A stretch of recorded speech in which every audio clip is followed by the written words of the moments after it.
Good evening. I'm Nima Rajan, and this is Forum Daily for Monday, October 17th. We start tonight with a look at new survey data from the Bank of Canada, which indicates consumers are more pessimistic about inflation in the short term than Canadian businesses. The central bank's third quarter surveys found consumer expectations for inflation in 1 to 2 years have gone up since the last survey.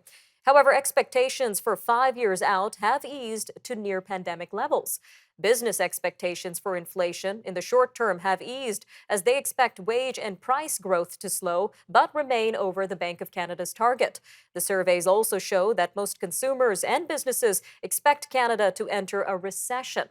Now, this comes as the central bank has been sharply raising interest rates to try to bring down the rising cost of living. Meanwhile, Canada's biggest grocer is freezing prices on all of its no-name products until next year amid double-digit food inflation. Loblaw Company's chairman, Galen Weston, says they are locking in prices of the popular House brand, which includes more than 1,500 grocery items until January 31st. The decision to freeze prices of the private label brand follows similar announcements by grocers in other countries.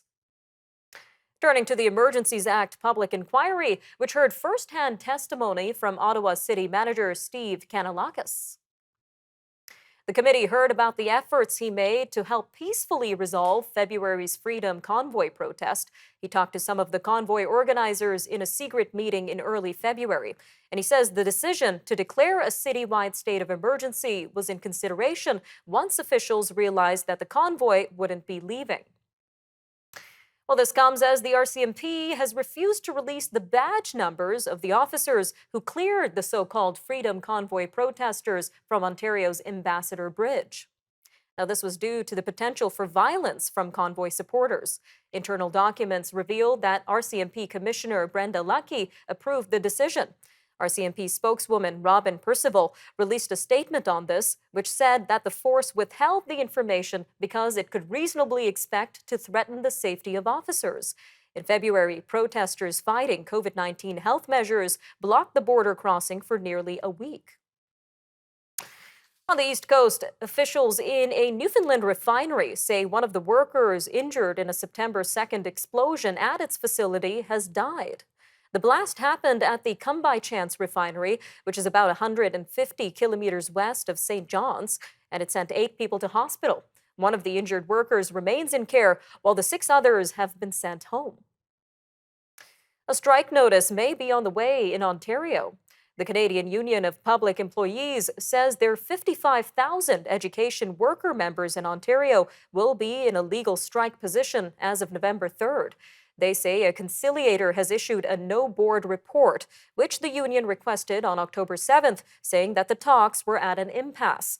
The report sets a 17-day countdown toward the union being in a legal strike position. CUPE has not indicated if education workers would engage in a full strike, start with a work-to-rule campaign, or take some other action. A new study on long COVID looks at doctor visits, home care needs, and hospitalizations, which increased significantly for a small proportion of Ontarians infected early in the pandemic. Researchers say that doesn't bode well for a healthcare system that was further slammed by an Omicron surge earlier this year. Co-author and emergency physician Dr. Candice McNaughton says many healthcare workers are concerned, especially about how they're going to provide care for those with cancer, heart attacks, and strokes. The study was published Monday morning in the Canadian Medical Association Journal. All right, moving to Manitoba, where the Métis Federation President David Chartrand spoke on the development of the new Métis National Heritage Centre in Winnipeg.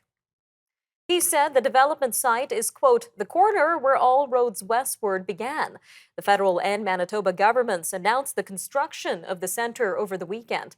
They agreed to contribute more than $33 million to help build the centre at the intersection of Portage and Main. Mr. Chartrand says the centre will teach visitors about how the Red River Métis were instrumental in bringing the West into Canada over 150 years ago. Finnish phone giant Nokia says it is building a research and development hub in suburban Ottawa. The company says it will create more than 300 new high-tech jobs. The federal government is providing $40 million, while Ontario will invest $30 million. Nokia says the tech hub will significantly expand its capacity in 5G, cybersecurity, artificial intelligence, and machine learning. All right, stay with us. Forum Daily will be right back. And when we return, we're going to be taking a look at home buyers and housing prices. Stay with us.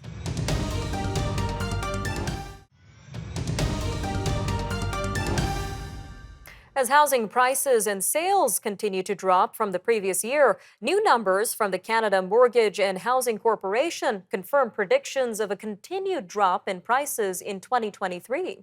Patrick Perrier, the housing agency's deputy chief economist, expects the national average home price to fall 15% from the peak seen in the first quarter of this year by the end of the second quarter of 2023. Mr. Perrier attributes the drop to housing demand slowing as interest rates rise. But despite the price decline, he believes housing affordability will not improve. This is because any benefits that can be reaped from lower prices will be offset by higher interest rates. Well, joining us now to tell us more about what to expect from the housing market in the coming months is Mr. Patrick Perrier himself. Sir, welcome to Forum Daily. Hi, thank you. Nice to be here. Nice to have you, sir. So, what do the latest numbers indicate in terms of the current state of the housing market amid these interest rate hikes? Yeah, I mean, so far as we have said, I mean, since the beginning of the year, we saw a decline in house prices and also cooling in housing markets like the resale activity. So all of this points to, as we were predicting, cooling off in the housing markets and declining prices. So that is what we're seeing so far. And how are these continued interest rate hikes by the central bank impacting Canadian homeowners right now and probably in the near future? Yeah, so essentially that's a part of the story. I mean, just maybe a bit of background. Earlier this year, before interest rate came in to increase as much than what we expected. But before that, we were still expecting a slowing in housing market from, I would say, unsustainable levels we've seen since mid 2020 up to the first quarter of this year. So now the bank and other central banks have started to raise interest rate to bring inflation back to lower levels, to targeted levels. And of course, we've seen some impact on the housing market. However, I would say that maybe it's not, I think the full impact has not been felt yet on housing market because it takes time for interest rate rise to affect the economy. And as this effect is building from past interest rate increases, but also we're expecting additional rate increases until the end of this year. So those will, of course, these effect will build. So therefore, we see additional pressure on prices going forward as well. So what does all of this mean for potential home buyers in Canada, Mr. Perrier? Can they look forward to more affordable home prices in 2023? Well, I think that would be a natural conclusion to reach. However, like you said earlier, that will be the lower impact from lower prices. Their impact on affordability will be more than offset by rising interest rates. So that means that a monthly mortgage payment, I mean, which combines both impact. So basically interest rate, mortgage rate, but also the price as well. So there will be the rise in rates will dominate in this case. So meaning that it will be less affordable despite that decline in the price. Now, considering that the central bank will likely ease up on interest rates in the future when inflation is in control, do you think home investment in 2023 is a good idea for the long run, Mr. Perrier? Well, I mean, what I would say is that we expect, like you said, eventually, once the inflation is back under control, then rates will decline from the peak level we see reaching at the end of this year or early next year. But even then, I mean, what I would say is that in the long term, what drives house prices or housing demand is what it is a growth in population. Population is trending up over time. Same with incomes. Incomes and standard of livings are also increasing over time. So that will sustain, support housing demand. So demand will continue to grow. So meaning that eventually, once we reach that floor, somewhere in mid 23 in terms of the house price, then they will resume their growth after that. So this is what I would say in the longer term, there's a trend up in house prices. And the reason is that we have increasing demand, as I mentioned, that is predicted, but also we have that supply issue in Canada, not enough supply. So when demand increases, that puts pressure on supply. So therefore, prices are increasing more than in a case where we would have a strong reaction of supply to increasing demand. All right, Mr. Perrier, a quick 30 seconds left here, but what about the rental market? How is the rental market being affected amid all of this? The way we see it, again, it's because of limited supply. We have potential home buyers that now might have put their project, maybe delay the project or just decide to stay on the rental market. So meaning that we could expect rental demand to increase in a limited supply world, therefore meaning more higher rents. Therefore, affordability condition will also deteriorate for the rental market. So this is what we see going forward. All right, Mr. Perrier, thank you again for joining us today on Forum Daily. Thanks a lot. Happy to be there. Bye.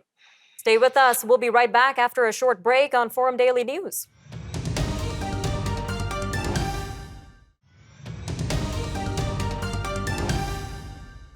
As Russia's ongoing war in Ukraine continues to threaten global energy security, a new poll finds that most Canadians support increasing oil and gas production.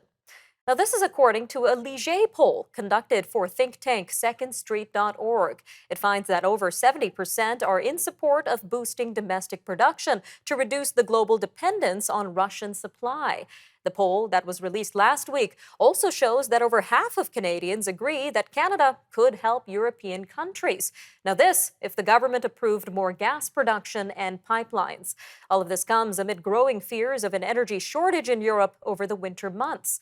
Well, joining us now to discuss the poll is secondstreet.org's president, Colin Craig. Mr. Craig, welcome back to Forum Daily. Thanks for having me, Nima. So can you give us a brief overview of the responses given in this poll across the country? Was the consensus the same throughout? You know, for the most part, Canadians were very supportive of this idea of developing and exporting more natural gas and oil products. And I think it's pretty straightforward. Canadians have been tuning into TV now for several months. They've been picking up the paper, listening to radio reports about Vladimir Putin's attacks on Ukraine. Those tanks, those rockets, they're paid for by Russia selling oil and gas to Western countries in particular. And people don't want to be a part of that. And they understand that Canada has a lot of oil and natural gas that we could produce and export so that countries could buy from us instead of funding the war in Ukraine. And, you know, there's widespread support for doing this across the country. 72% of Canadians say, yeah, let's do it. And a very large majority of those people are very much strongly supportive of doing this. And, you know, it covers men, women, all age groups, every province in Canada. There's a large majority of Canadians that support this option. And on that note, what do we know so far about Canada's energy-making potential and its ability to support in this energy crisis in Europe? Yeah, so this is actually something that we've been looking into, and we'll be having a report coming out on this in the near future. But it is just what can we do? In the short term, I think the answer is not a ton. We have to remember that you can't suddenly build a new pipeline overnight. You can't simply move forward with a major oil or natural gas project overnight either.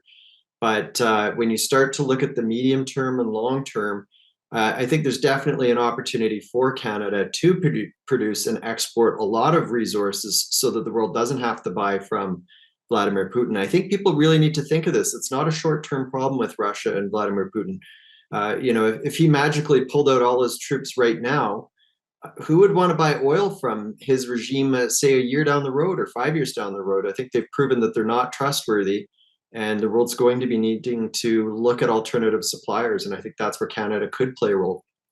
And another thing to consider here is the earning potential. So what kind of earning potential does Canada's energy industry have on a global scale? How would that impact our economy and our faltering loonie?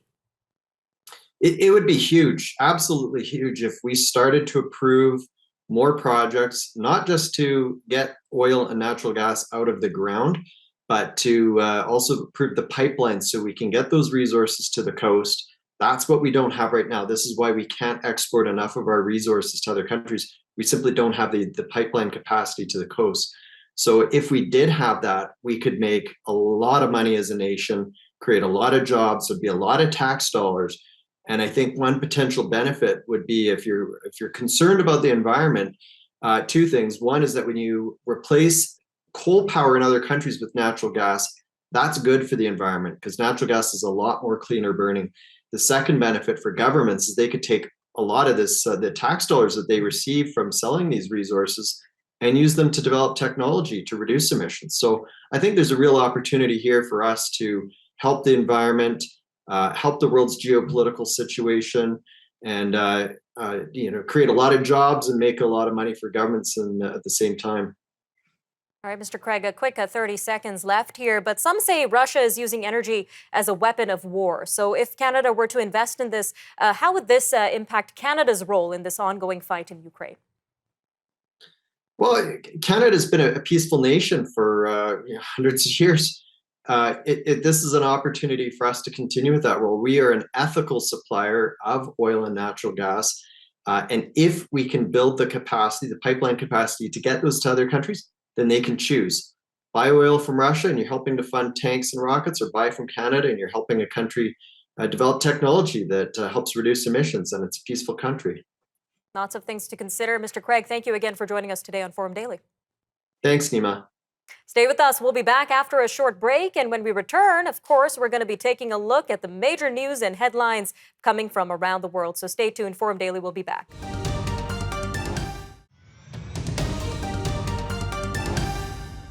Unmanned suicide drones have been striking Ukraine's capital city in waves.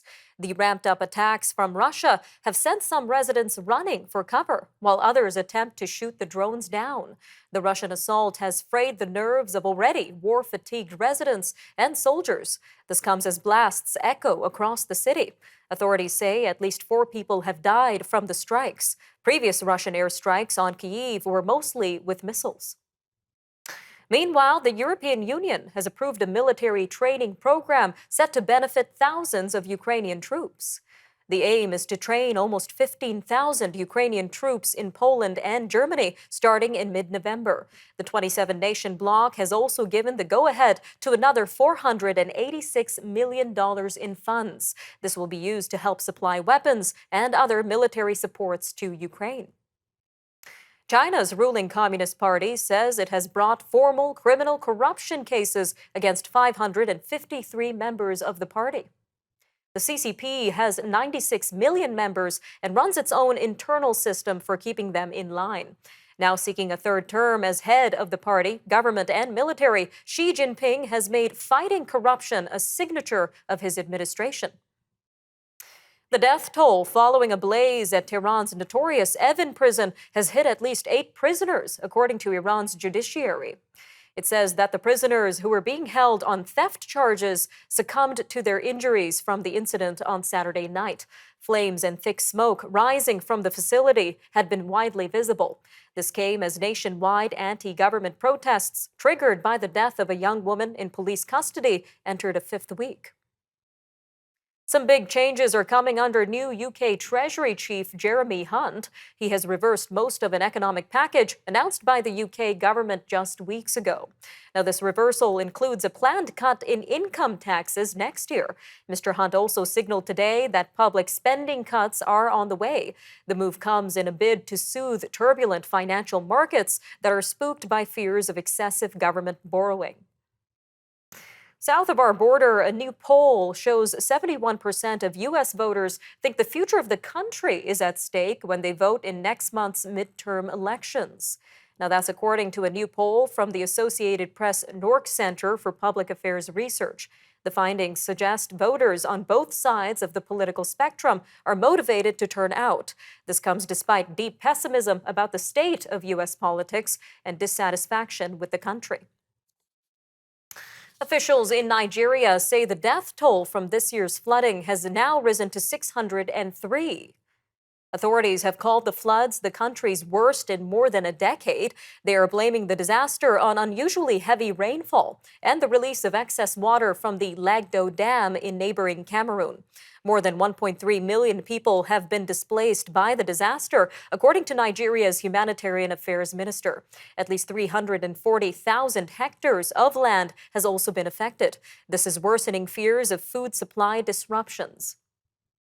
Meanwhile, a group of Ugandan activists has launched a legal challenge to controversial new legislation, which criminalizes some internet activity in the East African country. Their petition to the Constitutional Court argues that the description of computer-related crimes in the bill violates the right to freedom of expression, and it criminalizes some digital work, including investigative journalism. The bill was enacted with President Yoweri Museveni's signature last week. Kanye West, who is legally known as Ye, is offering to buy right-wing friendly social network Parler. This comes shortly after he was booted off Twitter and Instagram for anti-Semitic posts. The rapper, according to Internet Archive records, tweeted, quote, "DEFCON 3 on Jewish people." Now, this is an apparent reference to the U.S. Defense Readiness Condition Scale known as DEFCON. His potential purchase of Parler would give him control of a social media platform and a new outlet for his opinions with no gatekeeper. The members of K-pop group BTS will serve their mandatory military duties under South Korean law. Their management company confirms that the musicians will not be granted an exemption from the military. Big Hit Music says Jin, the group's oldest member, will revoke his request to delay his conscription at the end of the month. Opinion surveys in recent weeks showed that the public was split over whether the BTS members should serve in the military. All right, I'm Nima Rajan, and that'll do it for your look at national and international news for today. Remember, for more news on demand, you can always visit our website, thenewsforum.ca, and make sure to follow us on our social media handles on Facebook, TikTok, Instagram, and Twitter. You can also watch all of our commentary, programming, and interviews on the News Forum YouTube channel. Thanks again for joining us on Forum Daily News, and take care, Canada. We'll see you next time.